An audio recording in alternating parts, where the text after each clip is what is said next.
What's up, guys?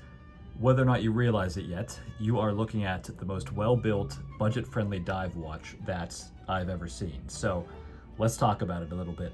This and another watch that I'll save for a future episode, maybe in September, was sent to me by a guy named Jake Turkboss at Sheffield Watches. This is the Sheffield All Sport Diver 1A, and it, to my eye, just looks like it came right out of the 1970s. And it's one of the only watches I think that I've ever opened up where my girlfriend just was like, oh my God, I love it. But there's a lot more to this than just the look, so we're gonna talk about all of it top to bottom. And the first thing we're gonna talk about is the case size. According to my calipers, 40.2 millimeters. I measured from the 2 to the 8. That's usually where I measure from across the case. The height of this, and you guys can see whenever I show you the height, it's got drilled lugs, which is always a nice little touch, very handy, very convenient. Some of the bigger watch brands that should know better don't do that, so point for Sheffield. But the height of this watch, from the solid case back to the top of the sapphire crystal, which has anti-reflective coating, before I forget to mention, is 13.2 millimeters. The lugs themselves, 20.1 millimeters, so any 20 millimeter strap will do. Probably any 21 millimeter strap will do too if you shove it in there hard enough.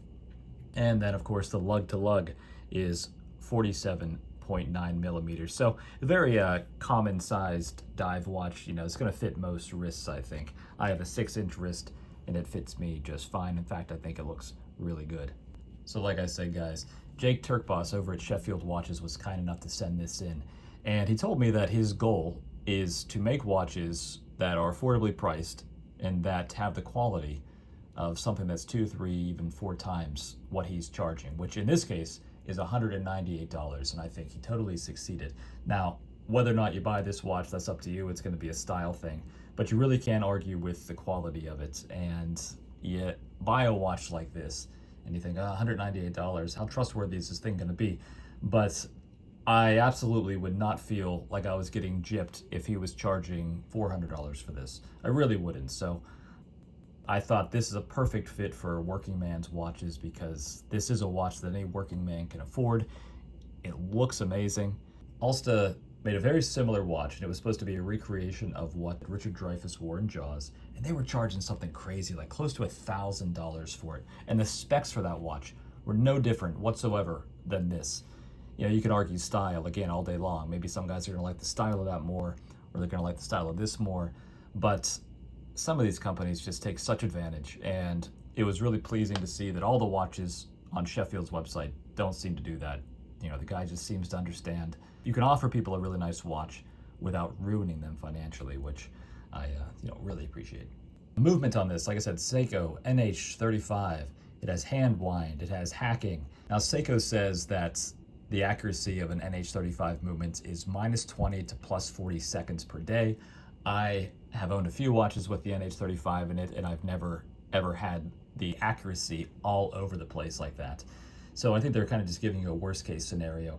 I haven't had this watch long enough, just been wearing it for a few days, but so far it looks like it's about +3 seconds per day, which can't complain with that. I mean, that's almost Rolex specs. And that's another thing, I was thinking about this watch and just watches like it, and probably the build quality on a modern budget watch like this is better than the build quality on some of the Rolex dive models from the 1950s and 60s that so many guys spend tens of thousands of dollars on.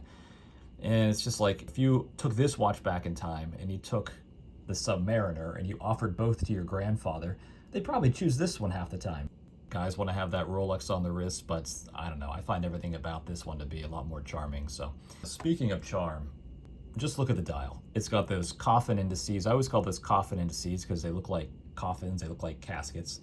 That wonderful mint green or seafoam green lume, and the font, the Sheffield font, all sport on the dial. It just looks like, again, something out of the 1970s. I love that these Cyclops, I'm a big fan of Cyclopses on watch. I think they're charming. It just is a very brutalist solution to a problem. Oh, you can't see the date? We'll just slap a fucking magnifying glass on it. Boom, problem solved. I do think, because everything else is so charming here, automatic, water-resistant 20 atmospheres, that could probably be replaced with something, I don't know, like anti-shock, anti-magnetic, 24 joules or however many joules are in the NH35. Fun little details like that don't really mean a whole lot. They don't help you in the ownership of the watch, but you used to see them a lot on old-timey watches, and they were charming little things on the dial that this one could probably really benefit from having. The hands, though, guys. Oh, those hands are so charming. Look at that hour hand. Look at the second hand. Got that high polish on them, so you could even see them in low light. I don't know if these indices are applied. They're either applied or they're embossed from behind to make them raise out from the dial. Big fan of that. It's got a bezel with black PVD. The bezel's made out of aluminum, a kind of a glossy black. I'm not sure if that's picking up or not, but got a bit of shine to it. Very fancy. It's fully loomed.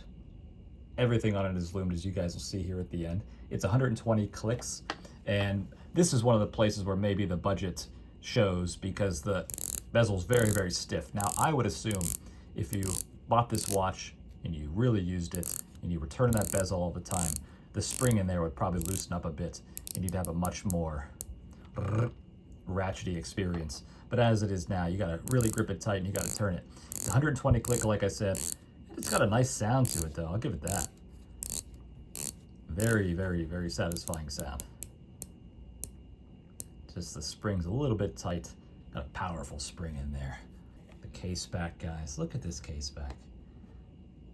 My girlfriend, as I've mentioned a few times, is really into vintage watches, and she's always on eBay. Mostly looking at old mid-century cocktail watches, things like that. But every once in a while, she'll get in an old dive watch kick. And so many dive watches from the 70s have this on the back, this scuba guy. I'll show a few examples here so you guys can see what I'm talking about. But on the back it says Sheffield All Sport. It's got some of the specs, 200 meter water resistant sapphire crystal. It actually says the movement, NH35, stainless steel, 316L. One thing though on the back, it also says Japan movement, cased in China. Can you guys see that there? It's a little too much information maybe. I mean, in a good way, they're being very honest. A lot of people don't, if there's anything that they can associate their watch with Japan or Switzerland, they'll plaster that all over the place and they'll try to hide the China part. But Sheffield's like, no, you want to know why these things cost what they cost? Well, they're cased in China. Deal with it. It's watches like this that really prove that you don't need to spend a whole lot of money. You can be into watches, and I know I keep saying in all my videos, do not get into watches. Do not get into watches. And I do mean that to a certain degree because some guys, I think, just ruin themselves financially. It's almost like an addiction. But if you can control yourself and you just want a nice watch, companies like Sheffield, watches like the All Sport Diver 1A here, really prove that you can have a nice watch without spending a lot of money. There's absolutely nothing about this watch. If you had this on your wrist and you just walked into a room with people who didn't know a lot about watches, which is 99.9% of all people, they would just say, man, that's a nice looking watch. Where'd you get that? There wouldn't be any, oh, it's not a Rolex, And if somebody ever did think that, well, fuck them. They're an asshole to begin with. So you don't have to spend a lot of money to get a nice watch. This has a Seiko movement in it. It's 200 meters water resistance. I wouldn't be surprised if this thing is still ticking along just fine 10 years from now without a need of servicing. So because it's got that Seiko movement, it has a lower beat rate to begin with. So the service intervals are going to be a lot less than they would be on something with a 28,800 vibrations per hour movement. I think this has 21,600 if I remember correctly. That's all off the top of my head, by the way. So if I'm right, I'm a fucking genius. Yeah, guys. Just a big fan. I highly recommend you check out the Sheffield website. I'll put the link in the description below. Let me know what you think in the comments section because I think it's pretty cool. Adios! Like a smooth